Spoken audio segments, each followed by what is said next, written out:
Shalom, Pak Pendeta David, Ibu Lydia, semua yang hadir di sini. Kalau yang belum kenal, salam kenal. Kalau yang udah kenal, senang sekali bisa ketemu kembali di ibadah Reva pada malam hari ini. Terpujilah Tuhan ya, kita masih bisa bertemu melalui digital. Banyak orang bilang, udah bosen digital, mau ketemu langsung. Ya boleh aja, tapi kita beda kota ya. Kalau ke Bali, kabarin aja, semoga bisa ketemu di Bali. Pada malam hari ini, saya diberi kesempatan untuk mewartakan firman Tuhan. Saya ingin mengambil seluruhnya dari kitab Yunus, karena sangat singkat ya. Yunus cuma ada empat pasal, jadi gampang banget sebenarnya. Tapi ternyata dalam persiapannya, wah ini sangat dalam sekali ternyata maknanya. Kita mungkin udah terbiasa ya, tapi saya berharap hari ini kita bisa seperti anak yang belajar hal baru lagi. Kita semoga bisa melihat perspektif baru tentang kitab Yunus. Tapi izinkan saya punya tradisi sebelum saya mewartakan firman Tuhan, saya juga merindukan untuk berdoa untuk kita semua. Mari kita sekali lagi berdoa ya. Bapa di surga, Tuhan Yesus Kristus dan Roh Kudus, kami bersyukur karena Engkau telah mengumpulkan kami semua pada malam hari ini untuk mendengarkan firman-Mu. Kami membuka hati, kiranya Engkau membuka hati kami ya Tuhan, biar Roh Kudus berkarya. Kami memohon agar Engkau pribadi yang mengajar, menegur, dan mengubah hati dan hidup kami. Tuhan Yesus, kami percaya bahwa sebagaimana Engkau mengutus Yunus dengan pesan pertobatan, kami juga diingatkan kembali bahwa Engkau juga mengutus kami semua untuk memberitakan kabar baik tentang Yesus Kristus ke dunia, hanya karena keselamatan dan anugerah surga yang akan kami beritakan juga. Tuhan, kami berdoa, persiapkan hati kami Tuhan, bukan hanya untuk bisa mengerti, tapi juga untuk hidup sesuai dengan Injil dalam kehidupan kami sehari-hari. Kiranya firman-Mu jatuh di tanah yang baik, tanah yang subur, menghasilkan buah dalam hidup kami. Kami berdoa dalam nama Yesus Kristus, Tuhan yang kami sembah. Haleluya. Amin. Oke, saya ingin buka dengan sebuah cerita. Saya nggak tahu saya udah pernah cerita ini atau belum, tapi ini salah satu lelucon yang sangat saya sukai. Ada 3 orang main main kayak, 3 perempuan main kayak. Dia bilang, yuk ke pulau seberang aja. Oke, let's go gitu. Terus tiba-tiba mereka sampai di pulau seberang, mereka sangat antusias sekali. Cuma karena mereka nggak tahu kalau kayak itu harus diikat, kalau nggak hanyut dengan arus laut. Akhirnya sampai di pantai, mereka main, lari-lari, dan sebagainya. Loh, kapal kita hanyut, nggak ada kapal, nggak bisa pulang gitu. Akhirnya mereka terdampar lah di pulau tersebut. Singkat cerita, salah satu dari mereka menemukan botol kosong. Ini botol kita cuci aja untuk isi air, buat kita minum. Oh ya boleh, pas dia lagi mau lap untuk cuci botol tersebut, tiba-tiba keluar jin dari botol tersebut. Of course, it's not a true story. Jinnya begini, saya bisa ngasih kamu 3 impian. Loh, kok ada 3 orang? Loh, kalau 3 orang, jadi 1 orang 1 ya? Oke, siapa yang mau duluan? Yang pertama bilang gini, saya udah tahu nih, saya udah tahu. Sering banget nih saya lihat di TV-TV, di film-film gitu. Yang pertama bilang gini, saya mau jadi orang terkaya di kota New York. Akhirnya, puff, dia hilang. Langsung jadi orang terkaya di kota New York. Yang kedua, saya juga mau. Saya mau jadi orang terkaya di kota Tokyo. Oke, puff, langsung hilang ke kota Tokyo. Yang terakhirnya agak kasihan, kurang pinter. Jadi dia tiba-tiba menyadari bahwa loh kok pulaunya sepi. Akhirnya dia bilang gini, saya sih cuma mau teman-teman saya 2 itu balik lagi deh ke pulau, biar saya nggak kesepian. Puff, 2 orang tuh balik lagi ke pulau. Kita mungkin berpikir kayak, ini kan cuma lelucon ya, tapi kebayang nggak kalau kita punya teman yang bukan teman yang kurang pintar gitu dalam meminta gitu. Tapi ini kan cuma sebuah lelucon. Tapi ada seseorang yang mengalami sedikit tentang pulau dan tentang air gitu, yaitu Yunus. Kitab Yunus salah satu kitab yang sangat terkenal di dalam Alkitab. Disukai oleh semua kalangan, dari anak kecil sampai orang dewasa. Walaupun hanya terdiri dari 4 pasal yang sangat singkat, kitab ini begitu kaya dalam makna dan penuh dengan pengajaran. Kita bisa melihat bahwa kalau kita melihat kitab Yunus ini kalau dibikin sebuah judul gitu ya, title gitu ya. Oh, Yunus, nabi yang melarikan diri. Atau Yunus, pemberita yang enggan mengabarkan kabar baik. Atau Yunus yang tertidur di tengah badai gitu. Banyak angle-nya. Yunus dalam perut ikan yang besar. Atau Yunus yang marah atas belas kasihan Allah. Yunus yang duduk di bawah pohon yang layu, dan atau yang terakhir, Yunus di hadapan Allah yang berkuasa atas segalanya gitu. Kayak bisa bikin untuk judul buku atau judul film, seru banget gitu. Nah, kisah Yunus bukan cuma sekedar petualangannya Yunus, tapi tentang hati Allah bagi bangsa-bangsa. Kesabaran Tuhan Allah terhadap hamba-hambanya, serta kerinduan Allah atas pertobatan dan keselamatan manusia. Namun kalau kita membaca kitab Yunus, kita merasa ya, awal membuka kitab ini, terasa tuh sangat tiba-tiba. Dan akhir dari kitab ini, kayak belum selesai gitu. Kayak awalnya tiba-tiba banget, selesai kitab terakhirnya, ayat terakhirnya, sepertinya sebuah kisah yang belum selesai. Seakan-akan Allah berbicara, tapi Yunus melarikan diri. Terus kitab ini ditutup dengan pertanyaan Allah yang masih menggantung gitu. Ini sekedar mengingatkan kepada kita semua bahwa kisah Yunus tidak berhenti pada dirinya, tapi berlanjut kepada kita semua, Anda dan saya, bahwa misi Allah tidak berhenti di Nineveh. Panggilannya tetap menggema hingga pada hari ini.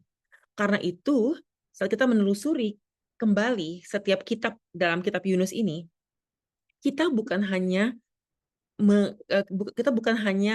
melihat apa yang terjadi pada masa di mana Yunus berada, tapi bagaimana kitab Yunus berbicara pada kehidupan kita sekarang, dan banyak hal yang kita bisa pelajari yang mungkin menyadari kita bahwa jangan-jangan saya ini adalah Yunus di abad 21. Dipanggil oleh Tuhan tapi ragu. Dikasih oleh Tuhan tapi masih berjuang untuk mengasihi sesama, mengasihi orang lain. Berusaha lari namun tetap dikejar oleh anugerah Allah. Mari kita bersama-sama menelusuri 4 pasal dalam setiap dalam setiap kitab Yunus ini. Saya akan mulai dengan Yunus pasal 1. Saya beri judul Lari dari Allah. Kitab ini dimulai dengan perintah yang sangat jelas dari Allah. Di Yunus 1 sampai 2. Datanglah firman Tuhan kepada Yunus bin Amitai. Demikian, bangunlah, pergilah ke Niniwe, kota yang besar itu, berserulah terhadap mereka karena kejahatannya telah sampai kepadaku. Namun alih-alih taat ya, harusnya kan taat ya, kalau Tuhan suruh harus nurut loh gitu. Jadi Tuhan loh yang suruh. Tapi Yunus malah memilih untuk lari. Di ayat yang ketiga, tetapi Yunus bersiap untuk melarikan diri ke Tarsis, jauh dari hadapan Tuhan. Ia pergi ke Yafo dan mendapatkan di sana sebuah kapal yang akan berangkat ke Tarsis. Ia membayar biaya perjalanannya, lalu naik kapal itu untuk berlayar bersama-sama dengan mereka ke Tarsis, jauh dari hadapan Tuhan. Ayat yang ketiga. Ini sangat mengejutkan. Sebab kita terbiasa membaca kisah tentang nabi-nabi yang setia. Seperti Yesaya, Yeremia, Yezkiel, Hosea. Mereka tuh walaupun mungkin Allah kayak, emang saya cocok ya, emang saya bisa ya. Tapi sekalipun mereka ragu, mereka tuh tunduk kepada panggilannya Allah. Tapi Yunus berbeda.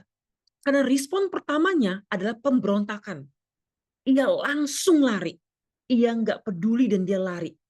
Akibatnya, ketidaktaatan tidak hanya berdampak pada diri dia sendiri, tapi juga membahayakan semua orang yang ada di kapal tersebut. Akhirnya ada badai yang diutus oleh Allah untuk membuat para pelaut yang tidak bersalah berada dalam keadaan berbahaya. Istilahnya mereka tuh menjadi korban sampingan, atau bahasa Inggrisnya kayak a second hand receiver of Jonah's sin. Atas dosa Yunus, kayak bukan mereka yang bersalah, tapi mereka akhirnya mengalami apa yang harusnya hanya Yunus alami, korban sampingan, a second hand receiver atas dosanya Yunus. Nah, yang menarik lagi, kalau kita lihat di kitab pertama ini, sikap Yunus di tengah badai itu sangat aneh. Di tengah kepanikan semua orang satu kapal, ada badai yang sangat besar. Ia memilih untuk tidur. Kita bisa lihat di ayat yang Yunus 1 ayat 5, awak kapal menjadi takut. Masing-masing berteriak kepada Allahnya. Dan mereka membuang ke dalam laut segala muatan kapal itu untuk meringankannya. Tetapi Yunus telah turun ke dalam ruang yang paling bawah dan berbaring di situ, lalu tertidur dengan nyenyak. Ayat yang kelima. Hah? Saat semua orang lagi berdoa dengan putus asa, Yunus kok malah tidur? Justru dia tidur. Kita lihat ayat yang keenam. Datanglah nakoda untuk akhirnya kapten kapal harus membangunkan dia. Datanglah nakoda mendapatkannya sambil berkata, bagaimana mungkin engkau tidur begitu nyenyak? Hei, bangunlah, berserulah kepada Allahmu. Barangkali Allah itu akan mengindahkan kita, sehingga kita tidak akan binasa. Ketika ditanyai di ayat yang ke-9, Yunus akhirnya mengaku siapa dirinya. Sahutnya kepada mereka, aku seorang Ibrani. Aku takut akan Tuhan, sebab yang empunya langit, yang telah menjadikan laut dan daratan. Dan akhirnya dia mengenalkan siapa Tuhan yang disembah. Ironinya sangat jelas. Yunus mengakui bahwa ia penyembah Allah. Ia menyembah Allah yang mencipta seluruh langit dan seluruh bumi, air dan tanah. Tapi ia justru melarikan diri dari Allah yang sama. Nah, sebaliknya para pelaut ini yang menunjukkan kerendahan hati mereka. Mereka memohon belas kasihan Allah. Mereka berusaha juga menyelamatkan Yunus, mengayuh lebih keras lagi, alih-alih mereka segera akhirnya harus melemparkan dia ke laut. Mereka nggak mau sebenarnya, tapi mereka akhirnya menyadari bahwa badai ini tuh bukan badai yang normal. Ini badai yang dikirim oleh Allah karena mereka udah berdoa dengan sungguh-sungguh, tapi terjadilah badai tersebut. Lalu berserulah mereka di ayat yang ke-14, lalu berserulah mereka kepada Tuhan. Kata mereka, ya Tuhan, janganlah kiranya engkau membiarkan kami binasa karena nyawa orang ini. Dan janganlah engkau tanggungkan kepada kami darah orang yang tidak bersalah. Sebab engkau, Tuhan, telah berbuat seperti yang kau kehendaki. Yang menarik adalah di ayat ke-16. Tanggapan mereka akan situasi yang mereka alami di laut ini, di tengah-tengah laut ini, membuat mereka akhirnya menjadi penyembahan. Ayat yang ke-16, orang-orang itu menjadi sangat takut kepada Tuhan, lalu mempersembahkan korban sembelihan bagi Tuhan, serta mengiklarkan nazar. Dan akhirnya sesuatu yang tak terduga terjadi. Maka atas penentuan Tuhan, mereka telah membuang Yunus ke air, dan datanglah seekor ikan besar yang menelan Yunus. Dan Yunus tinggal dalam perut ikan itu 3 hari 3 malam lamanya. Ayat yang ke-17. Kalau kita melihat Yunus pasal 1, kita melihat bahwa bahkan dalam penghakiman, kemurahan Allah begitu nyata. Alih-alih membiarkan Yunus tenggelam dengan menghukumnya, enggak. Tuhan memelihara Yunus di dalam perut ikan yang besar. Ini seakan-akan Tuhan memberikan kesempatan kedua untuk bertobat dan untuk taat kepada Yunus yang dikasihi oleh Tuhan. Kitab pasal pertama ini ditutup dengan Yunus masuk dalam perut ikan yang besar selama 3 hari, 3 malam lamanya. Kita sekarang membuka kitab yang Yunus pasal kedua. Doa dari kedalaman. Di dalam perut ikan yang sangat besar, Yunus akhirnya melakukan hal yang ia hindari sejak awal. Ia berdoa kepada Tuhan Allahnya. Akhirnya di pasal 2 ayat 1, berdoalah Yunus kepada Tuhan Allahnya dari dalam perut ikan itu. Pasal kedua, katanya, dalam kesusahanku aku berseru kepada Tuhan, dan ia menjawab aku. Dari tengah-tengah dunia orang mati aku berteriak, dan kau dengar suaraku. Yunus berada di tempat yang benar-benar tanpa harapan. Ia menggambarkan dengan jelas di ayat yang kelima. Di ayat yang kelima dia berkata seperti ini. Segala air telah mengepung aku, mengancam nyawaku. Samudera raya merangkum aku. Lumut lautan membelit kepalaku. Namun bahkan dalam kegelapan, Yunus akhirnya menyadari bahwa sesuatu yang luar biasa ini, ia tidak pernah bisa lari dari hadirat Allah. Jauh kemanapun dia pergi, bahkan sampai ke dasar gunung-gunung, Allah tetap ada di sana. Tempat yang semula mengerikan menjadi tempat kasih karunia Allah menjumpai Yunus dalam kegelapan selama 3 hari 3 malam. Akhirnya dalam keterpurukannya dia di ayat yang ketujuh, Yunus mengingat kebaikan Tuhan. Ayat ketujuh berkata, ketika jiwaku letih lesu di dalam aku, teringatlah aku kepada Tuhan, dan sampailah doaku kepadamu, ke dalam bait-Mu yang kudus. Kita melihat betapa indah gambaran belas kasih dari Allah. Bahkan dalam didikannya Allah, ia tetap mendengarkan seruan hambanya, Yunus ini. Yunus yang telah meninggalkan dia, menyadari dan menemukan bahwa Allah tidak pernah meninggalkan Yunus sama sekali. Yunus yang lari menjauh dari Tuhan. Tapi Tuhan tidak pernah menjauh dari Yunus. Pasal ini diakhiri dengan pembebasan dari Allah. Ayat yang ke-10. Lalu berfirmanlah Tuhan kepada ikan itu, dan ikan itu pun memuntahkan Yunus ke darat. Penutupan dari pasal 2, Yunus kembali ke darat. Apa yang tampak sebagai kubur bagi Yunus awalnya, justru menjadi tempat pembaruan. Di tangan Allah yang penuh kasih, situasi terburuk sekalipun yang kita alami, bisa menjadi titik balik bagi hidup kita. Begitupun bagi Yunus. Titik balik bagi hatinya Yunus. Tuhan memurnikan visinya dan menuntunnya kembali kepada panggilan Allah. Kita sekarang mengunjungi Yunus pasal 3. Allah yang memberikan kesempatan kedua. Setelah lari dari Allah, kita mengetahui bahwa Yunus mengalami didikan sekaligus anugerahnya Allah. Yunus diberi kesempatan kedua, dan oleh karena kasih karunia Allah, Yunus akhirnya bisa menghadapi panggilannya sejak awal, dan dia mulai melangkah untuk pergi ke tempat yang sebelumnya ia hindari, Niniwe. Nah, kenapa sih Yunus itu nggak suka sama kota ini? Kenapa? Apa sih di balik pemberontakannya dia dari awal? Pada zaman Yunus, Niniwe ini adalah kota kerajaan Asyur. Kota yang sangat besar dan dikenal karena kekerasannya, kekejamannya, dan mereka mempunyai penyembahan berhala yang sangat besar. Orang-orang di sana itu bukan orang yang baik. Mereka itu brutal, mereka itu jahat, dan ini sangat bertentangan atau berlawan dengan kebaikan dari umat perjanjian Allah. Bangsa Israel beda banget. Nah, menurut ukuran manusia, tentu saja mereka tuh nggak pantas untuk menerima, mereka tuh pantasnya menerima hukuman dan nggak perlu dikasih belas kasihannya Tuhan, nggak perlu. Kenapa sih Tuhan begitu pedulinya dengan bangsa ini? Maka itu dari awal Yunus tuh nggak mau ke sana. Ini bangsa terjahat. Untuk apa diampuni? Malah bagus kalau dikasih penghakiman sekaligus, dihukum sekaligus. Tapi firman Tuhan datang lagi kepada Yunus di ayat yang Yunus 3 ayat 2. Bangunlah, pergilah ke Niniwe, kota yang besar itu, dan sampaikanlah kepadanya seruan yang kufirmankan kepadamu. Nah, kali ini Yunus belajar nih. Pertama-tama, di kitab pertama dia berontak kan. Kali ini Yunus mau taat deh, dia udah belajar.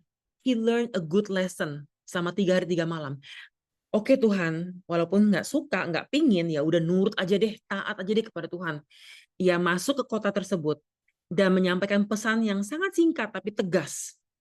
Mulailah Yunus masuk ke dalam kota itu sehari perjalanan jauhnya, lalu berseru, 40 hari lagi, maka Niniwe akan ditunggang balikan. Ayat yang keempat ya. Wah, itu satu pesan yang sangat berat. Dia pergi ke semua bagian dari kota tersebut. Dia meneriakkan apa yang Tuhan suruh dia sampaikan. Dia teriak. Dan dalam hati nih, mungkin Yunus berharap nih, aduh dalam hatinya ya, semoga nggak ada yang dengerin. Semoga nggak ada yang tobat. Biar semua ini jadi binasa nih rasain. Mereka layak untuk binasa. Mereka adalah bangsa yang keji, bangsa yang nggak baik. Biar saja mereka itu hancur. Tapi di Yunus 3 ayat 5, justru terjadi di luar dugaan. Orang Niniwe percaya kepada Allah. Lalu mereka mengumumkan puasa dan mereka pun baik yang orang dewasa maupun anak-anak mengenakan kain kabung. Loh, dari raja sampai rakyat jelata, seluruh kota merendahkan diri di hadapan Allah dalam pertobatan. Dan ketika Allah melihat tanggapan mereka, belas kasihannya melimpah. Ayat yang ke-10. Ketika Allah melihat perbuatan mereka itu, yakni bagaimana mereka berbalik dari tingkah lakunya yang jahat, maka menyesallah Allah karena malapetaka yang telah dirancangkannya terhadap mereka. Dan ia pun tidak jadi melakukannya.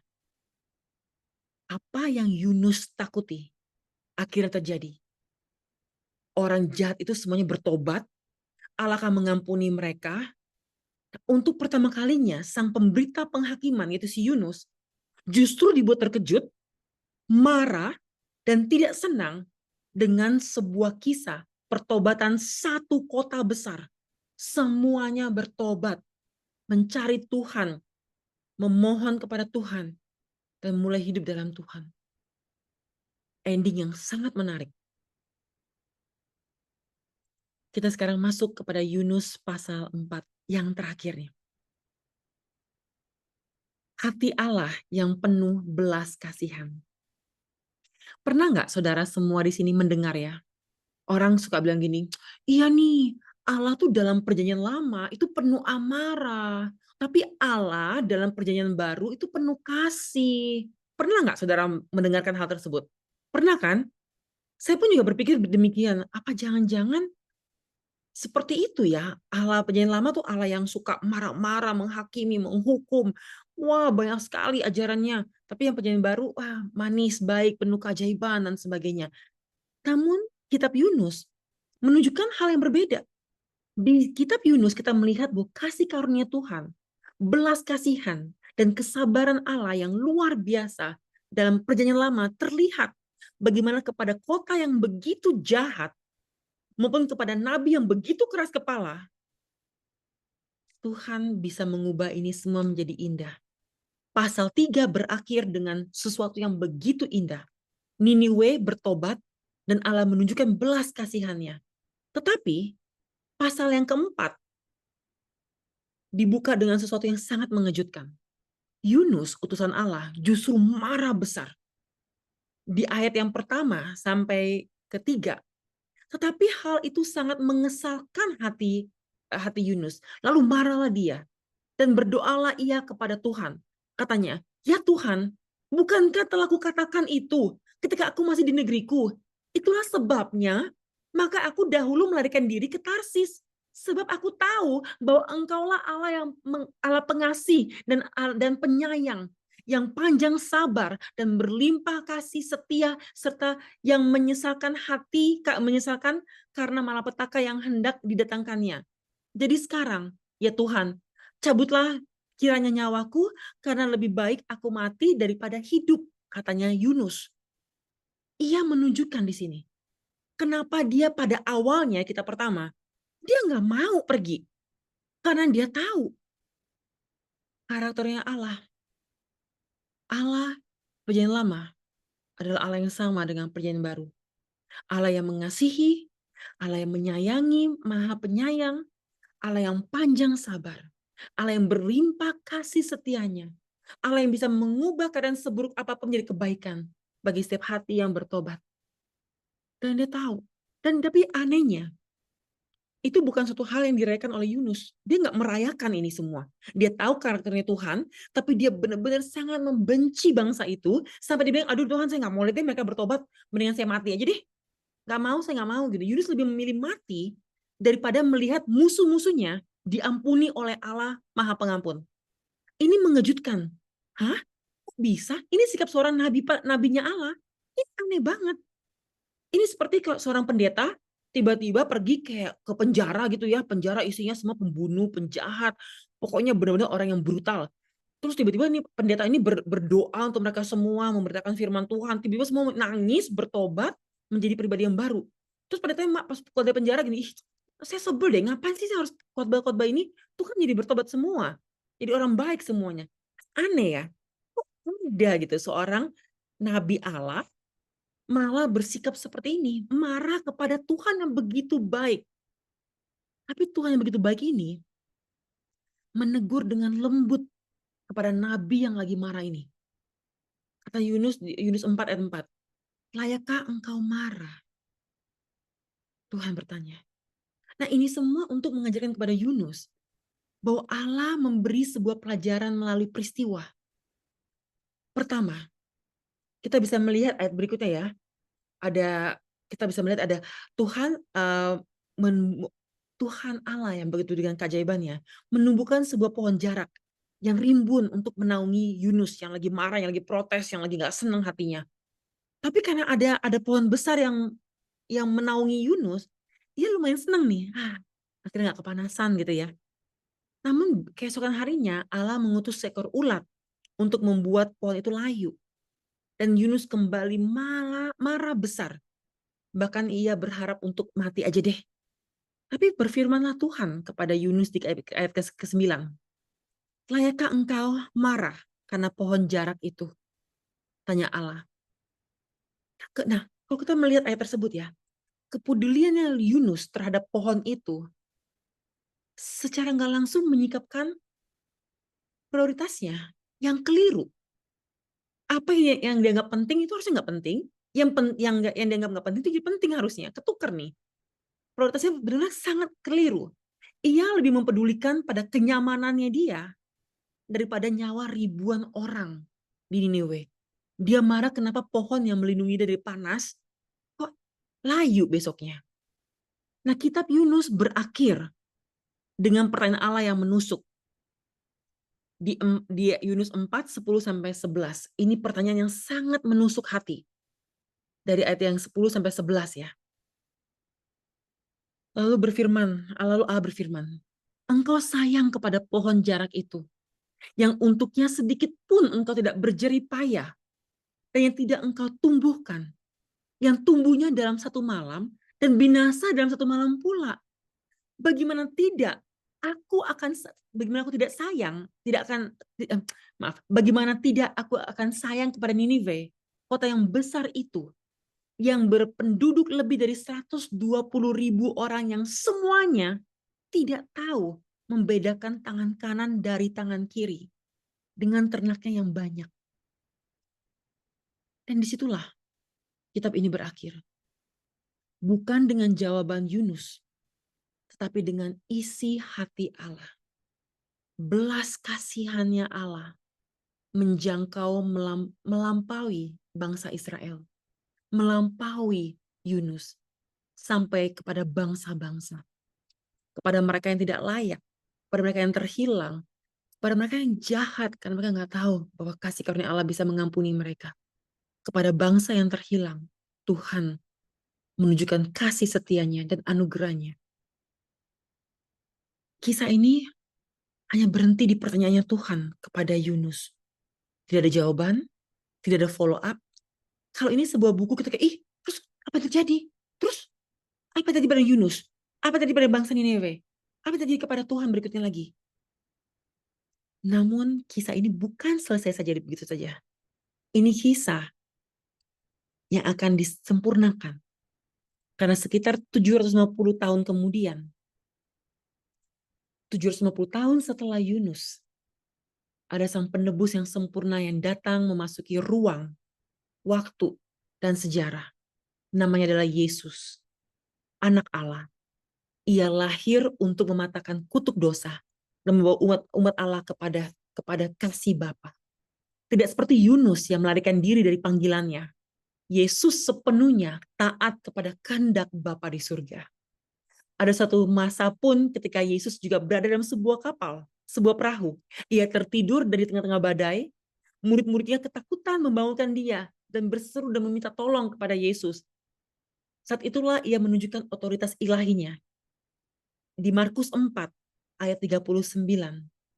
Yesus tuh bangun, ia menghardik angin dan berkata kepada danau itu, "Diam, tenanglah." Lalu angin itu reda dan danau itu menjadi teduh sekali.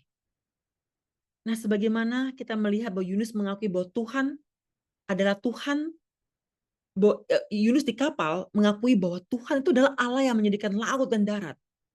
Tapi di kisah ini Yesus menunjukkan bahwa ia sungguh-sungguh ada Tuhan atas segala ciptaan. Sampai angin dan laut itu tunduk kepada Yesus Kristus. Namun lebih daripada itu semua, bukan cuma sekedar menenangkan badai. Yesus tidak lari dari panggilannya. Panggilan utamanya Yesus dalam memberitakan kabar baik. Dan ia rela menyerahkan nyawanya di kayu salib. Ia mati untuk menebus setiap orang yang bersalah. Orang yang percaya kepadanya tidak akan binasa, mereka memperoleh hidup yang kekal. Yesus membayar harga termahal untuk menyelamatkan bangsa-bangsa. Nah, 3 hari lamanya Yesus berada di dalam alam maut. Nah, sebagaimana Yunus 3 hari dalam perut ikan, tapi Yesus ada di dalam sana bukan karena sebagai nabi yang melarikan diri, tapi sebagai anak Allah yang setia, menggenapi rencana keselamatan dari Bapa Surga, Bapa Surgawi. Nah, pada hari ketiga, ia bangkit dari kematian. Dan selama 40 hari berikutnya, ia menampakkan dirinya kepada murid-muridnya, memulihkan hati yang hancur, iman yang goyah, untuk meneguhkan mereka bahwa engkau semua punya panggilan yang kudus, yang sungguh-sungguh untuk memberitakan kebenaranku kepada bangsa-bangsa. Petrus yang menyangkal Yesus 3 kali, dipulihkan dengan 3 pertanyaan tentang kasih. Tuhan dengan penuh kasih, dengan penuh pengampunan, bertanya kepada Petrus, apakah engkau mengasihi aku? Petrus mengalami pemulihan dengan 3 pertanyaan tentang kasih. Thomas yang meragukan bahwa Yesus bangkit dari kematian, Tuhan pun menunjukkan siapa dia dan mengundang Thomas untuk menyentuh lukanya. Tuhan mengizinkan bahwa ada bukti logika sekaligus iman yang mendalam yang membuat Thomas akhirnya, aku percaya.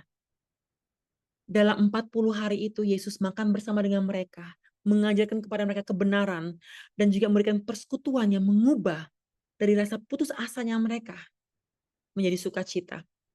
Dan pada hari ke-40 sebelum naik ke surga, Yesus memberitakan misi terbesar, yaitu amanat agung. Matius 28, 18-20, kepadaku telah diberikan segala kuasa di surga maupun di bumi. Karena itu, pergilah, jadikanlah semua bangsa muridku, dan baptislah mereka dalam nama Bapa, Anak, dan Roh Kudus, dan ajarlah mereka melakukan segala sesuatu yang telah kuperintahkan kepadamu. Dan ketahuilah, aku menyertai kamu senantiasa sampai akhir zaman. Kesimpulan dari kisah ini adalah kitab Yunus menunjukkan kita kepada Yesus yang sempurna. Yunus yang jauh lebih besar. Di mana Yunus lari dari panggilan Tuhan, Yesus taat. Di mana Yunus Yunus membawa kelepasan yang cuma sementara. Yesus membawa keselamatan yang kekal. Di mana Yunus keberatan dengan belas kasihannya Allah. Yesus menunjukkan dan mewujudkan itu sepenuhnya dari dia tiba sampai dia naik ke surga. Dan kini Yesus mengutuskan kepada kita semua misi yang sama untuk memberitakan Injil kabar baik kepada bangsa-bangsa. Tapi pertanyaan sulit sebagai menjelang penutupan. Saya juga akan berikan sedikit kesaksian tentang apa yang aplikasi saya dalam ayat ini. Pertanyaan sangat sulit yang saya coba untuk renungkan beberapa hari terakhir ini dalam persiapan menulis firman ini. Bagaimana jika Niniwe-nya kita bukan sebuah kota, bukan sebuah desa, bukan sebuah negara, tapi yang jauh lebih dekat daripada itu semua? Bagaimana itu bukan bangsa yang jauh, tapi melainkan orang-orang yang paling sering mengganggu kita, paling sering membuat kita marah, yang melakukan kejahatan kepada kita, yang mencurangi hidup kita, yang memfitnah kita, yang berbuat jahat kepada kita secara nyata maupun tidak nyata. Orang-orang yang tidak mengasihi kita. Atau mungkin orang terdekat kita, mungkin kita lagi kesel dengan pasangan kita, dengan anak-anak kita, orang tua kita, rekan kerja kita, mantan rekan kerja, tetangga kita, atau bahkan mereka yang memang benar-benar kita tahu mereka adalah musuh, itu bukan orang yang baik. Nah, pengampunan bukanlah pilihan bagi seorang pengikut Yesus. Pengampunan adalah keharusan. Kita menerima pengampunan dari Tuhan, kita pun harus mengampuni sesama kita. Tentu saja beda, pengampunan mutlak. rekonsiliasi harus kedua belah pihak mau bersama-sama saling kembali rekonsiliasi, mengampuni dan berteman kembali. Itu opsional yang kedua, itu lebih baik lagi kalau bisa. Tapi yang paling penting, kita harus melepaskan pengampunan. Rasul Paulus berkata di ayat 2 Korintus 5:18, dan semua ini dari Allah, yang dengan perantaran Kristus telah mendamaikan kita dengan dirinya, dan yang telah mempercayakan pelayanan perdamaian ini itu kepada kami. Kita semua adalah agen-agen perdamaian. Kita tidak boleh menahan kemarahan seperti Yunus, marah kepada bangsa yang salah. Kita pun tidak boleh menahan amarah kepada orang yang bersalah. Orang-orang yang tidak tahu bahwa dia bersalah, ataupun sengaja melakukan hal yang bersalah yang menyakiti kita, atau keluarga kita, ataupun orang-orang yang kita kasihi. Melalui Kristus kita belajar bahwa kita telah diampuni, telah dipulihkan. Dan kita bukan cuma penerima kebaikan anugerah Tuhan, kita pun menjadi pembawa pengampunan dan perdamaian tersebut. Nah, tantangannya adalah siapa Niniwe hari ini dalam hidup kita. Siapa yang harusnya nggak layak menerima belas kasihan Allah.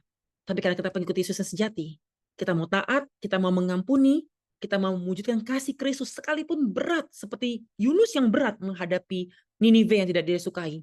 Kita pun harus menghadapi tempat atau orang yang tidak kita sukai. Saya berharap kita Yunus malam hari ini membawa kita kepada kobaran api misi dalam hati kita. Dimulai dari sekitar kita. Siapa Niniwe kita? Siapa orang yang kita perlu ampuni? Kita perlu beritakan. Kita perlu mengasihi mereka. Biarlah Tuhan yang dipermuliakan oleh kehidupan kita. Seperti kesaksian indah dari teman saya yang Tuhan ubahkan. Bukan Yesus sungguh-sungguh layak untuk diberitakan.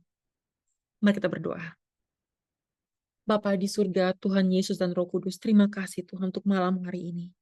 Terima kasih Engkau telah berbicara kepada kami pribadi lepas pribadi. Kami diingatkan kembali bahwa Yesus memanggil kami bukan hanya untuk memberitakan Injil, tetapi juga untuk mewujudkan Injil dalam kasih, dalam pengampunan, dalam perdamaian. Tolong kami Tuhan, yang mungkin kami sekarang sedang menghadapi Niniwe-nya kami. Orang-orang atau situasi yang sangat sulit Tuhan, untuk kami bisa ampuni, untuk kami bisa beritakan firman-Mu, untuk kami bisa menyatakan kasih Kristus. Tapi dengan keberanian dari Tuhan, dengan belas kasihan-Nya Tuhan, dengan ketaatan kami rindukan untuk lakukan Tuhan. Biar kami sanggup melakukannya Tuhan. Penuhi hati kami dengan Roh Kristus, Roh Kudus, pimpin kami Tuhan. Agar kami bisa menjadi pembawa berita pengampunan dan damai sejahtera Tuhan. Kami tidak mau menjadi seperti Yunus Tuhan, yang lari dari panggilan kudus Tuhan. Tapi kami mau seperti Tuhan Yesus Kristus, yang setia membayar harga mahal untuk kami bisa menjadi anak-anak Bapa di surga. Kami akan sebentar lagi akan kembali kepada peristirahatan kami semua masing-masing Tuhan. Mulai malam hari ini utuslah kami Tuhan dengan sukacita, dengan keberanian, dengan hati yang mencerminkan pengajaran Kristus. Dan biar nama Tuhan dipermuliakan agar setiap kesaksian kami membawa nama Yesus dipermuliakan. Engkau baik Tuhan, Engkau adalah Allah yang penuh anugerah, belas kasihan, Allah yang penuh pengampunan.